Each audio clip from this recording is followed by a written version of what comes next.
So welcome and good morning, or I should say also good evening, good afternoon, depending on where you are. Sometimes we have a friend that comes from Africa. He's not here this time. So we will cover all the bases. So before we start on our subject for the day, I would like us to do a little meditation. And for those of you who have a meditation practice, just do your usual meditation. And if you don't have a meditation practice that you do regularly, you can just focus your attention on your breathing. But sense your breath in your belly as the belly expands and falls with the breath. So you breathe in your belly breathing, diaphragmatic as they call it officially. Okay, James, that's no problem. Thank you.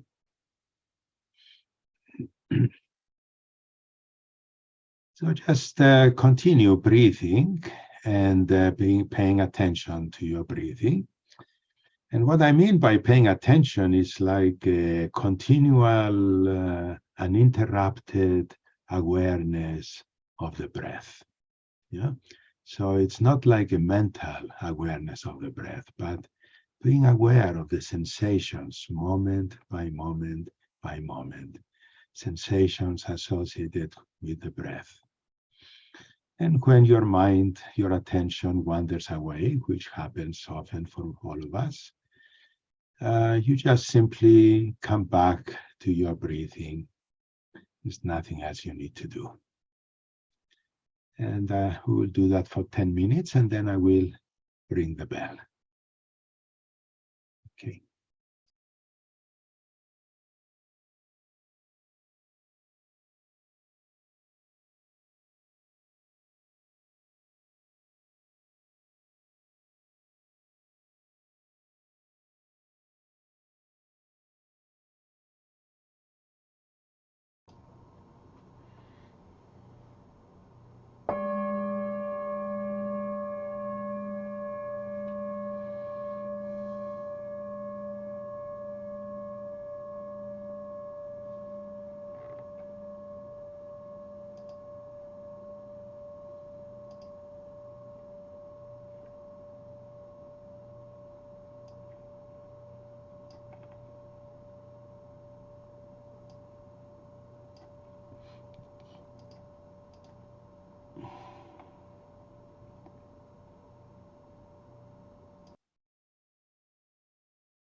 Okay. So welcome again, and welcome for those of you who came after I said this the first time.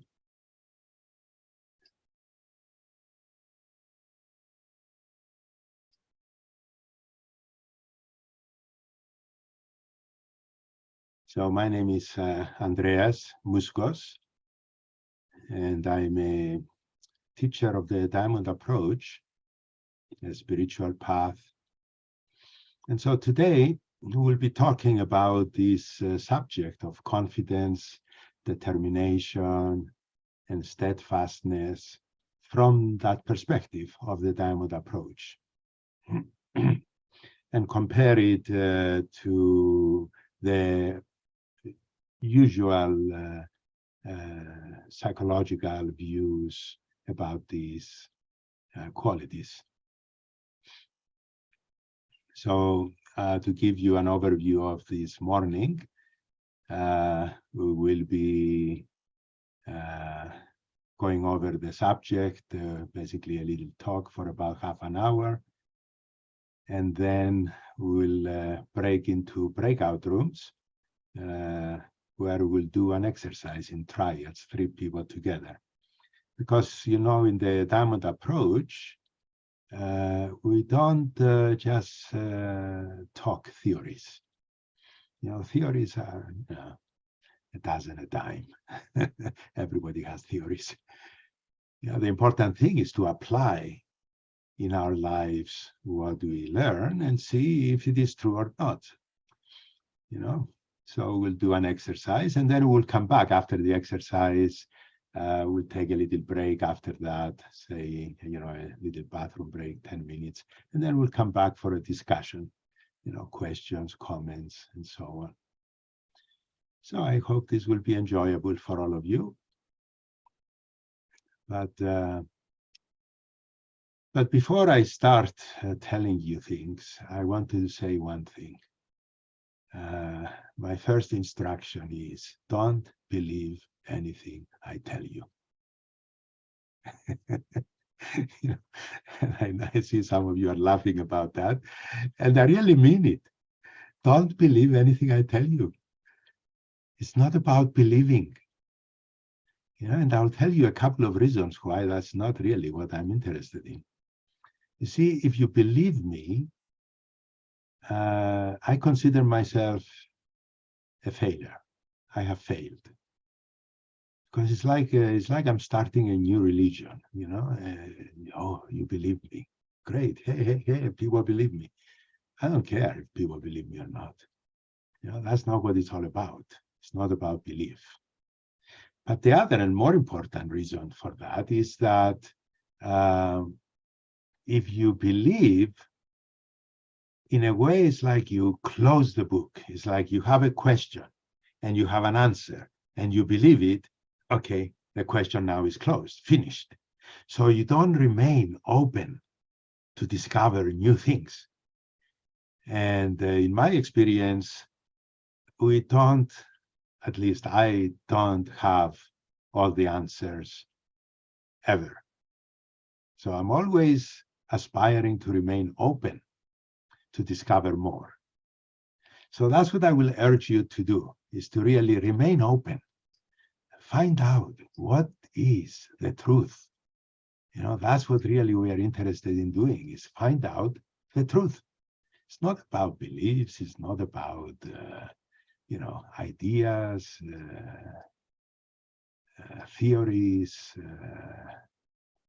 Okay, so please remain open as much as possible and explore and find out what is the truth. What is the fundamental experiential truth for you.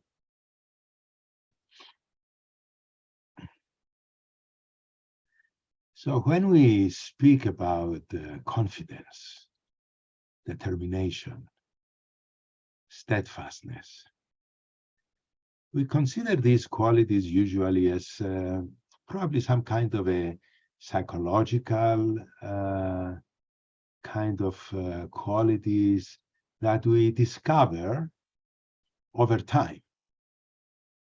It's like you develop confidence, and there are books and there are programs how to develop your confidence, or I haven't seen any about determination and steadfastness. Confidence seems to be the main thing. But, there are programs, that and the books written about how to develop your will, for example, But they're all considering techniques, so that you develop certain capacity that is basically a skill, and a psychological skill primarily. But for us here in the Diamond Approach, we find that these qualities are actually expressions of something more deep, more fundamental, that underlies our usual sense of self, our ego self, as we call it, our personality. And to say a little more, what I mean is that, our essential self, or our spiritual self, if you want to call it, is what we are at our core, at our foundation, before we were conditioned or programmed in some way by our families, as children, about our teachers, our church, our society, and even later as adults, we continue to get, programmed and conditioned. Even watching movies on TV, conditions us because everything conveys a certain perspective, a certain belief system, a certain attitude, certain values. So in the spiritual work that we do in the Diamond approach, the question is, who are you? What are you? Beyond and underneath that conditioned self. That's the real question. So this underlying unconditioned self has different qualities, different characteristics. So when we say in the Diamond approach, I am a spiritual being, I am an essential being, I have a true nature. What is my true nature? We mean that unconditioned, unprogrammed self. And so in the experience of that, we discover that it's not an idea, it's not a concept, it's not a belief. It is an experiential substantiality.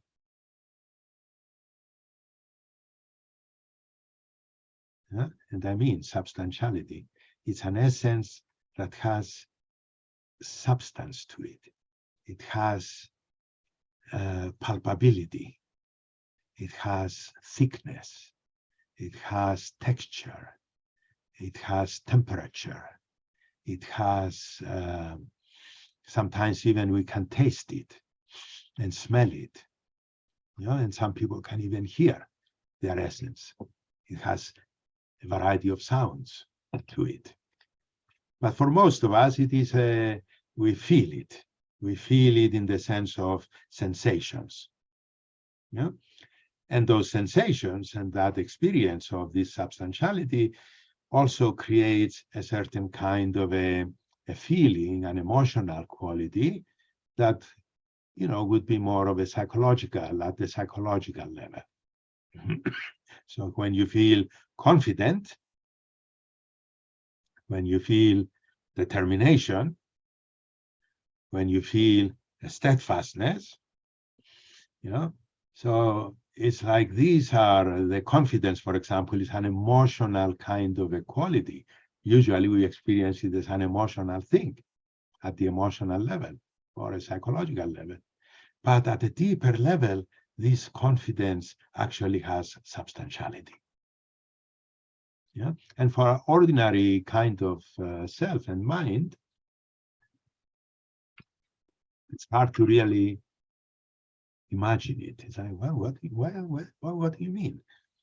Confidence has substantiality? What are you talking about? Well, let's continue and see what I'm talking about, see if we can experience it. So, another thing is that these three different qualities, confidence, determination, steadfastness, at the level of the ego self, we may see some relationship between these qualities or we may not. And I don't know what it is for each one of you. Confidence, determination, steadfastness. Okay, maybe I can see a little bit of a relationship there. Maybe not, but we have to think about it. We have to really begin to explore and try to really detect, feel what's the relationship. At the essential level, there is no question about it. It's like you experience a certain quality, and I'll tell you what this quality is. And out of that quality, out of that presence, because this presence is a substantiality. It's a palpable essence that you can touch internally. It's like, okay, it has a certain kind of a thickness and a certain kind of density and a certain kind of texture and a certain kind of a coolness and a color. And the color is kind of silvery and it's dense, like if you take a ball of made of sterling silver. It's dense and it's solid and it's heavy and it has a certain kind of a shininess to it. Huh? So, and if you taste it, you can taste the silver. It has a particular taste. I don't know what the name of it is, but if you have a silver jewelry, just, put it on your tongue sometime and just see what is the taste of silver. And if you taste gold, it's different. Yeah. So this particular quality, I'm describing it actually to you. It is actually the silver quality of our essence, and this may be puzzling for some people. It's like, what are you talking about? Our essence is a spiritual essence. You're talking about silver? We have silver in us? Yeah.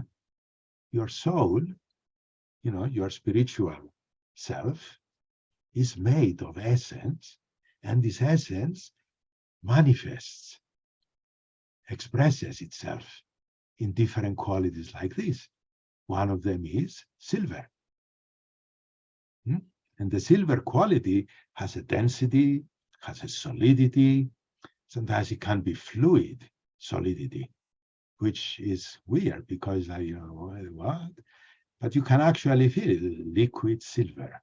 It's like it has a flexibility and a softness, but a firmness and the thickness and the sturdiness in it at the same time. And when you experience this essence at this particular essence, the silver essence, at the psychological level, you will experience it as a sense of confidence, a determination, a steadfastness. So all the different qualities that we are talking about are actually the effects on the psyche, on the human psyche, the effects of the presence of this particular quality of our essential nature, the silver essence, which is also, we can call it the will essence. But you can see that, when you say will, it doesn't quite encompass the whole spectrum of the qualities of the silver essence. So I like to call it the silver, or sometimes it will manifest as white, just a whiteness. Yeah, that can be like a white ground that feels, sometimes it can feel like fluffy, like a fluffy, firm cloud that you just, you feel confident.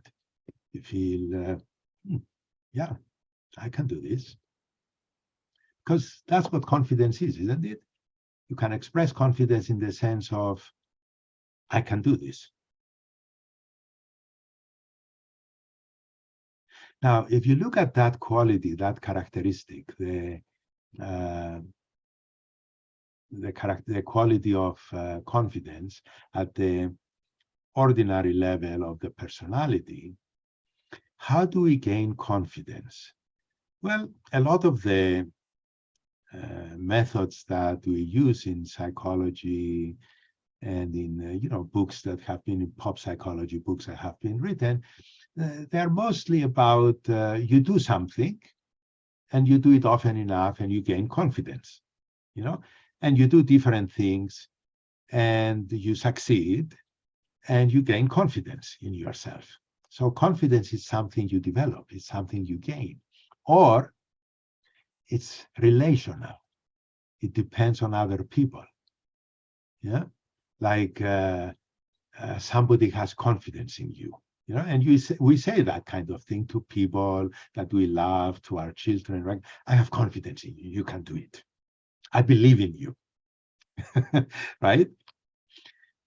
Sometimes it's the other way around. Some of us gain confidence by pushing against other people, right? It's like, I'll show them. I'll show them who I am. Actually, I have a song I want to play for you. I was just last night, I woke up and I thought, oh, there is this beautiful song, by this Moroccan or Canadian singer named Fauzia. I don't know if you have heard of her. Most people haven't. She's too young. She's not famous yet. But there's this beautiful song that actually demonstrates so palpably what I mean by the confidence and the determination and the steadfastness that is ego-based, that is based on our interactions with other people. So she gives it very nicely. So I'll play that song for you. So let me share my screen, computer audio. And you can adjust the sound of your audio so you can hear it at a comfortable level if you need to. So here it goes. It's about 2.5 minutes.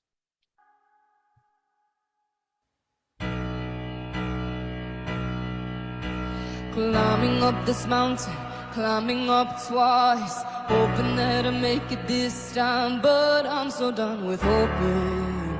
'Cause hoping leads to failing, leads to falling down this mountain, falling down again. Boom, boom, heartbeat still beating in the air, now I'm choking. But that's just what they wanted, so I get up off the ground and I shake it out. Ra-da-da, come look at me now, look at me now. I'm not here to talk, I'm not here to talk. I'm just here to walk the walk. I'm gonna make it up this mountain, make it to the top. Show them what I'm made of, show them what I've got. I will, I will, I will, I will, I will, I will. So mark my words before you swallow yours. I'm gonna make it up this mountain, make it to the top. Show them what I'm made of, show them what I've got. I will, I will, I will, I will, I will, I will. So mark my words before you swallow yours, just like a pill. Started as a question, ended as a fact. When I found out I'm the only one that has my back, I'm drowning. 'Cause they fill my lungs with venom and the sharks are coming out. And they're hungry now, ra-da-da, sharks are coming out. I fought them out. I'm gonna make it up this mountain, make it to the top. Show them what I'm made of, show them what I've got. I will, I will, I will, I will, I will, I will. So mark my words before you swallow yours. I'm gonna make it up this mountain, make it to the top. Show them what I'm made of and what I've got. I will, I will, I will, I will, I will, I will. So mark my words before you swallow yours, just like a pill. Before you swallow yours, just like a pill. Before you swallow yours, just like a pill. I will, I will,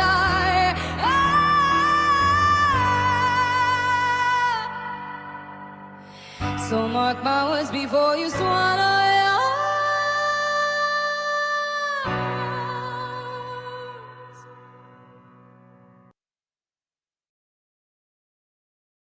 That's very descriptive of the usual sense of confidence and will. It's about other people. It's pushing against others. It's competing with others, and pumping yourself up. It's like, I will, I will, I will, I will, So, but when we experience the essential dimension of the will, there is no pumping up needed. There is no pushing against anybody needed. There is no need for anybody to tell me, you can do it. I believe in you. There is this inner solidity within you that translates into the feeling of confidence and a sense of, I can do it. And the determination is a sense of I will. It's not a pushing. The ordinary personality will, we call it false will or false confidence or false determination, has a pushiness in it. It's like an efforting, I will do it, I'm gonna do it, and then there is a closing off, like putting blinders on so that we don't get distracted, because there are temptations, distractions that will take us away. But when you feel this inner kind of thing, there is no need to do that. So there is an openness and there is a flexibility. And so it's like, yes, I can do this, but it's not a rigid kind of, I can do this. I'm also open to discover, there is a better way to do it. I was off track there, so I can make corrections. So there is a flexibility, there is an adaptability. So the confidence and the determination that comes from our essence has a flexibility, has an openness, has an adaptability. It's like it moves with the reality on the ground. It's not like I'm gonna get there no matter what. No, I'll get there, I'll do what I need to do, and I'll keep moving. I'll keep, adapting, changing. So there is a certain kind of an aliveness to the determination and the confidence that comes from our spiritual nature. It's not a rigid, closed off, dead kind of thing. We'll wait until the end, calling for questions and comments. Thank you. So there is a difference, a big difference between the essential qualities and the usual kind of qualities of the personality that are actually imitations. They're imitations of the real qualities that come from our essential nature. So you can see, for example, that at the ego level, steadfastness is an inflexibility, a stubbornness, a rigidity. It's like an effortful pushiness. We push ourselves and we push against others. At the essential level, steadfastness is open, resilient, flexible, but also has a firmness, a steadiness, and a solidity at the same time. So we need to be persistent, steady, and ongoing. We need to carry out and carry through with our intentions, but with sensitivity, with flexibility, with responsiveness and openness. That's what the essential quality brings. The imitation of it at the ego level. So the ego level is basically an imitation of the essential level. It's a copycat. It's a counterfeit. And so you can see that the qualities of confidence are actually counterfeit qualities. They are dependent on external factors. Like if you feel the determination at the level of the will, is a stubbornness. And stubbornness is insensitive, is closed, is blind, is inflexible. It has an inertia in it, a deadness. And that's what the ego is. The ego is mostly, it has a tendency to be insensitive out of ignorance and is not open.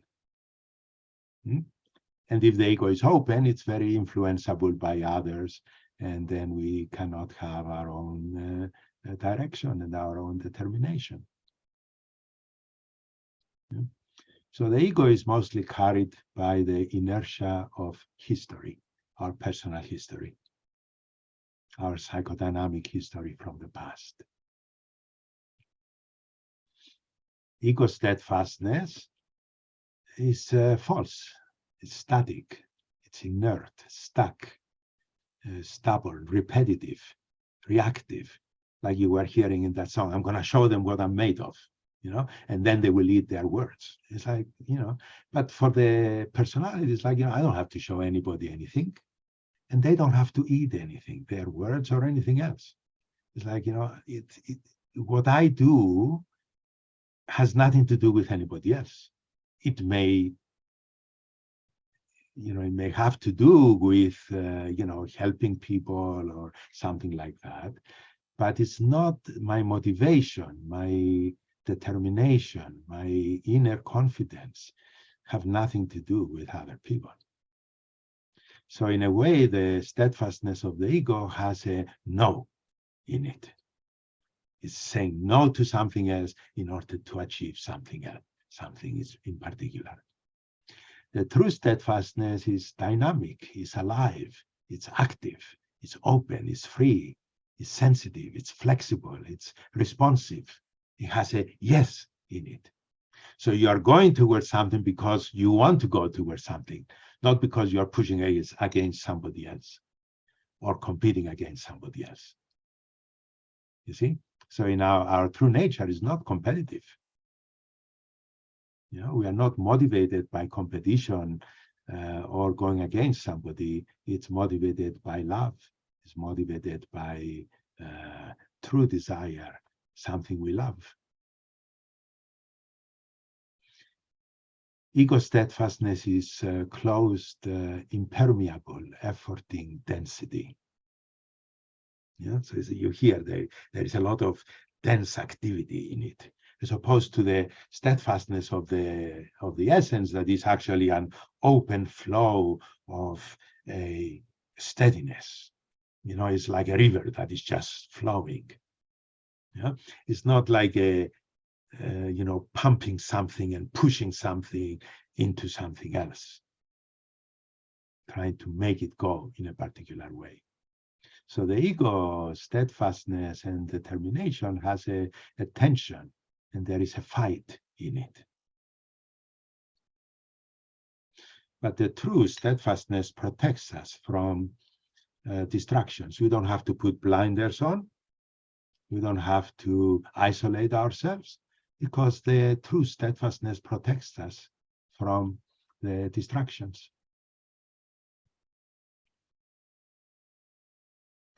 The same way, you can look at the ego confidence there is a selfishness in it, a self-centeredness in it.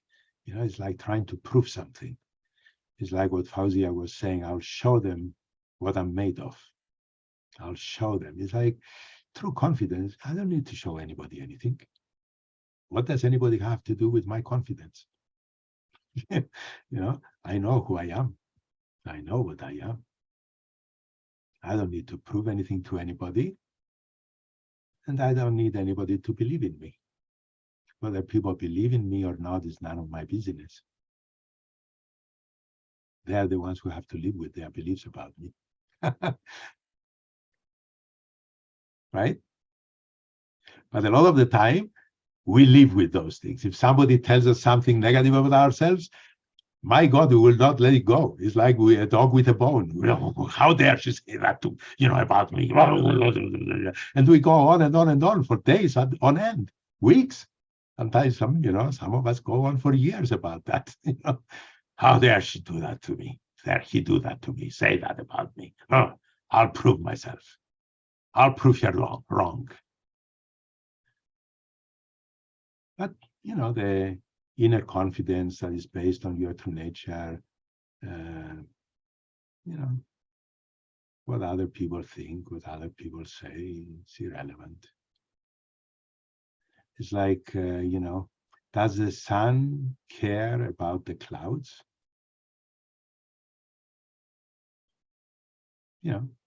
Eventually the clouds will evaporate.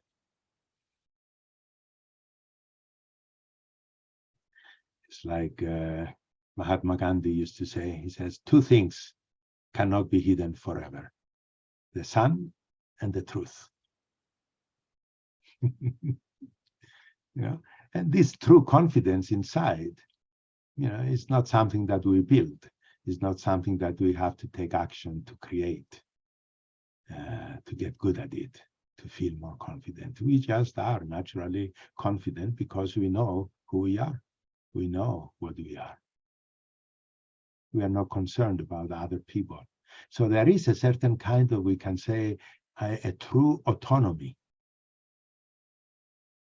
So our inner essential confidence, determination, and steadfastness are characterized by a true autonomy. In other words, they are independent of external factors, external things like accomplishments and other people. And it's also independent, autonomous in an internal way. It's like inside we have our ego self is made of our memories of ourselves in relation to our parents and other important people in our lives, parenting figures, teachers, and so on, right? So internally, we are always talking to somebody.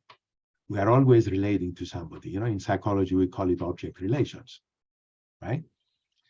But this inner kind of essential nature that is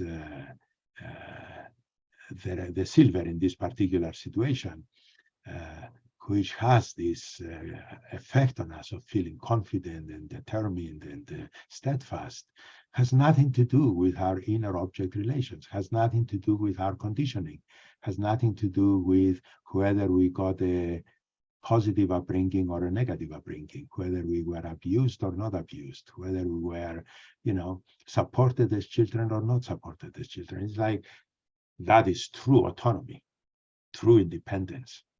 Not only independence from the external, but independence from our internal world, psychological world, emotional world. So this essential confidence is like a natural, quiet, internal kind of confidence. And it brings about an inner locus of control. It's like you feel like your locus, your location of control is within you. It's not located outside you in some other person. You are not swayed by what other people say. Oh, you cannot do that. No, I see. You don't believe I can do that. Okay. Thank you for sharing. And you don't react to it. You don't collapse because somebody says you cannot do it, and you don't push and try to make it happen. Prove them wrong, make them swallow their words.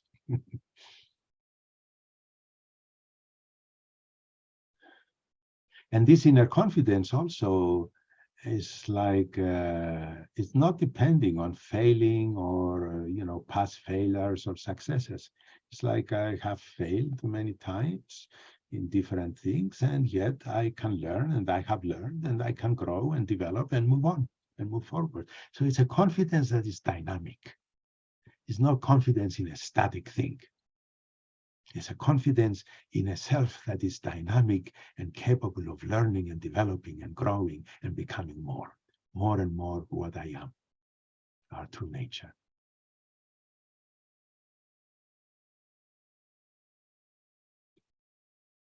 So in a way, it's that's why we call it a true confidence. Determination has a similar kind of dynamism in it. The false ego-based determination has a rigidity in it, even a fanaticism, like wearing blinders.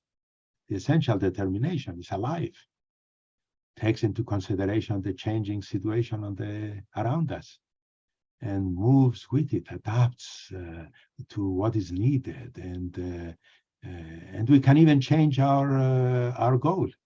It's like, I was going towards that, and then I realized, oh, that's not exactly what I want to be doing. So we switch. We change, we pivot.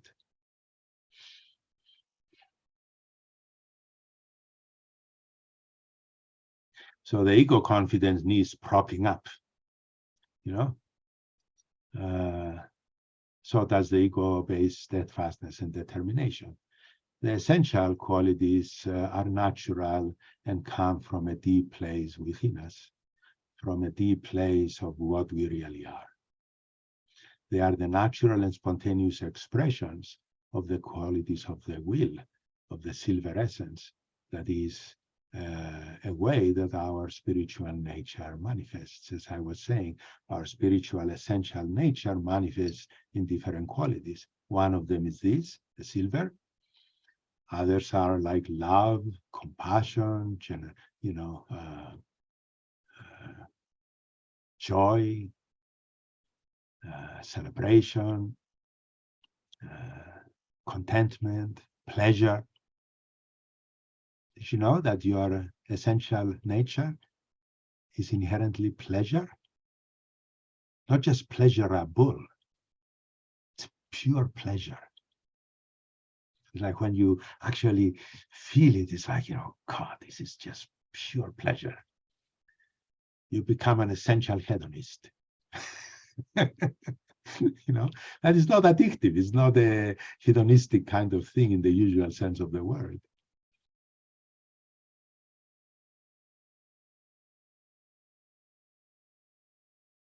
So the will at this level is not a psychological thing, it's an essential thing. And essential means it has substantiality, has density, it is palpable. It's like it exists. And it makes us feel, I am here. I'm solid, I'm here. And it doesn't depend on whether you see me or not, whether you like me or not. Yeah, some people like me, some people don't. So what? What does that have to do with me? What I am? What I am is beyond what anybody thinks or feels about me.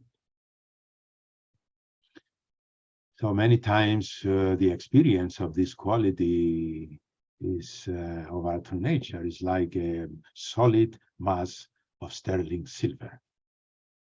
It's sometimes it's like a mountain made of silver, solid, massive, self-existing. It doesn't depend on anything external.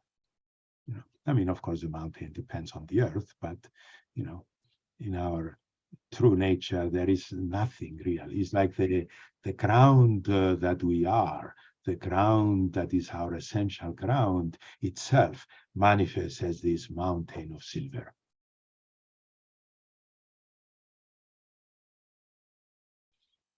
So the qualities of confidence, determination, steadfastness are actual effects of this presence of this silver quality, of this essential nature of solidity and massive here-ness. How our psyche is affected, our soul is affected, our consciousness is affected at the psychological level. So this massive, solid silver presence manifests at the psychological level as confidence, determination, and steadfastness. So we don't really need to cultivate these qualities. You see, in the Diamond approach, we don't go about cultivating these different qualities, but rather the question is, what's in the way of these qualities coming through, manifesting, expressing themselves? So in a way, we can say that the Diamond approach is working mostly through the via negativa rather than the via positiva. Do you know what that means? Some of you do, some of you don't. I'll tell you. The via positiva is like the painter adding paints to the canvas and creating a painting. You add something. The via negativa is like the sculptor taking away what doesn't belong there and reveals the statue that's hidden in the marble, in the rock. Yeah. So we are in the diamond approach, we don't have anything to add to you. You are already a diamond, but you are a diamond in the rough. Yeah. The whole work of the diamond approach is to actually clarify that diamond and clear the impurities out of it so that it can become the complete manifestation, multifaceted diamond. That's why it's called diamond approach, because you have many qualities, and each quality is a facet of this diamond. Brilliant, color, different colors, different qualities, expressing and manifesting themselves. And so this quality of the will, this silver quality, can actually manifest in its diamond form, which is complete objective will.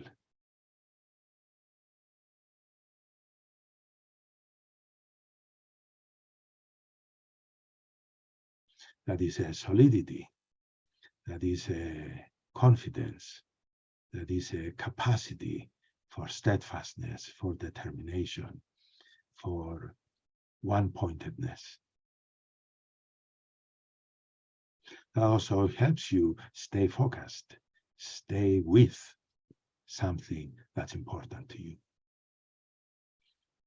Whether it's a goal in the external world or the inner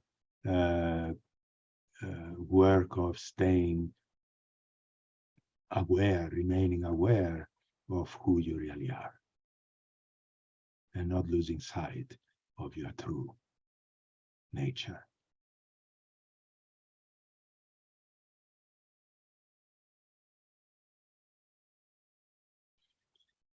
It's like being a beautiful jewel made of, 18-karat gold. What is the true nature of the jewel?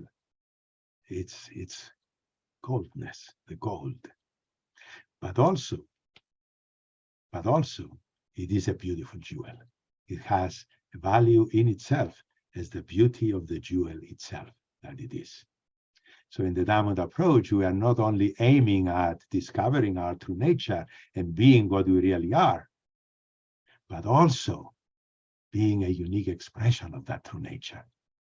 So each one of you is a unique expression of that true nature. And the diamond approach wants to support and nurture and give full expression to the uniqueness of each individual, which is, I think, a very unique thing. Most spiritual paths want to go to the true nature of all and dissolve the individuality into that, because the individuality is false, they say. We say, no, the individuality is not false. The individuality is a relative expression of the absolute oneness. And that is one of the things that really attracted me to the diamond approach. I don't have to become,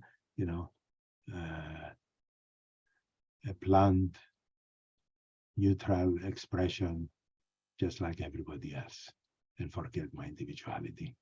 No. I'm a unique individual.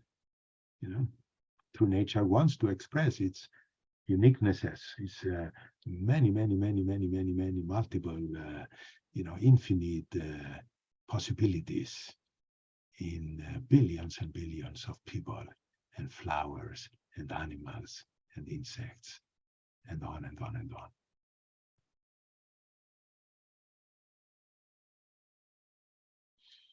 So, I'll tell you a little bit about the, how we practice the diamond approach. We practice the diamond approach in groups, large groups of, anywhere from 20 people to 100 people or something like that.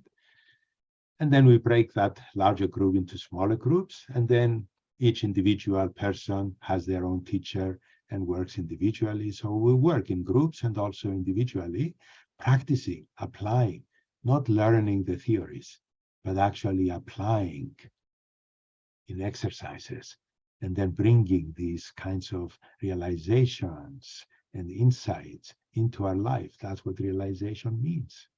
It means to make real in our individual, personal lives on a day-to-day basis. It's not about believing it. That's why don't believe anything I tell you. Do it. Find out if it's true for you. If it's not, drop it. Don't waste your time. Because this path is not for everyone. You know, a lot of paths say, you know, everybody can come, everybody come. I say, no. It's like Christ said, many are called, few are selected. This is not for everyone.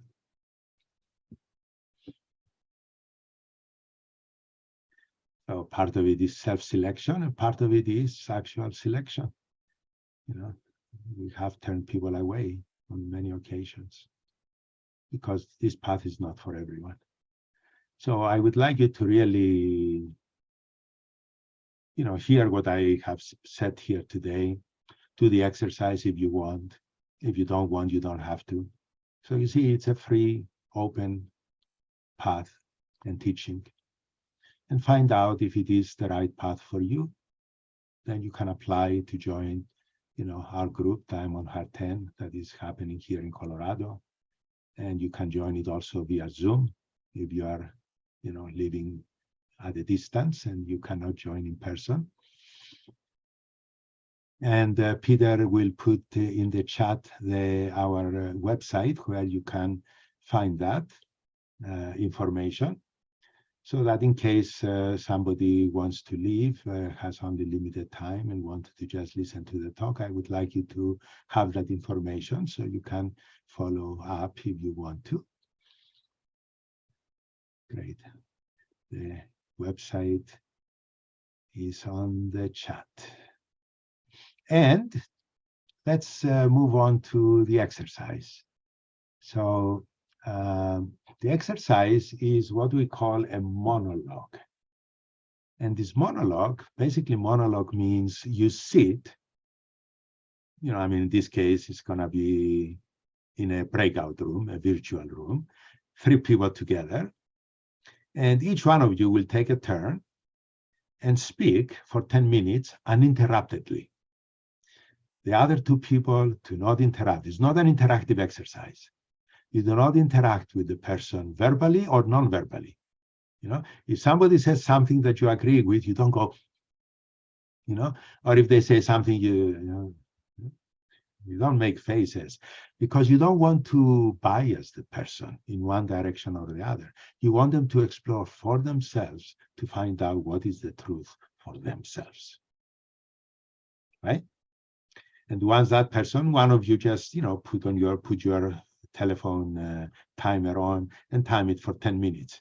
Once the bell rings, you switch to the next person. No comments, no discussion. And the next person goes and you know, continue like that. So we'll do the exercise for, so we'll take a break, say if you know, you can take a break at any time you want. But during the exercise, we will do 10 minutes each. So that's half an hour. Then we'll take a 10-minute break, which will mean 40 minutes. And we will give Peter 5 minutes additional to really make sure that everybody gets into the breakout room. And so 45 minutes. So it's now 11:06, almost 07. I'm going by my atomic clock here, being precise. So let's come back at, what is that, plus 45 minutes. That's going to be 11:50, 12:50. What time is it going to be? No, 11:50, Colorado time, 11:50 something, you know, 11:55. Now, Once the breakout rooms open, click so you can enter your breakout room. So you are in your breakout room. And then as a triad, decide whether you want to take your break right away or take 5 minutes bathroom break and then come back, do your exercise and then take another break. So you can organize your breaks according to your preference. Okay, so I'll see you back at 5 minutes to 12 Colorado time. Any Andreas? questions about the exercise? Stephanie, what? Did you give the exercise? What Oh, would people be exploring? Well, that's an interesting question. I figure these people are very advanced. They can read my mind. So the exercise is, oh God, I didn't give the exercise. Thank you, Stephanie. So for 10 minutes, explore your experience of confidence, steadfastness, and determination. Do you feel you are in touch with the true essential qualities of the wheel, of the silver, and to what degree? Or do you have these qualities about certain things and under certain conditions, but not others? Like, do you feel confident in certain situations, but not in other situations? Or do you only know the ego version of these qualities? So explore openly these kinds of questions. And Peter will post this exercise in your chat, so you will be able to see it there. Thanks for catching that, Stephanie. Any questions about the exercise?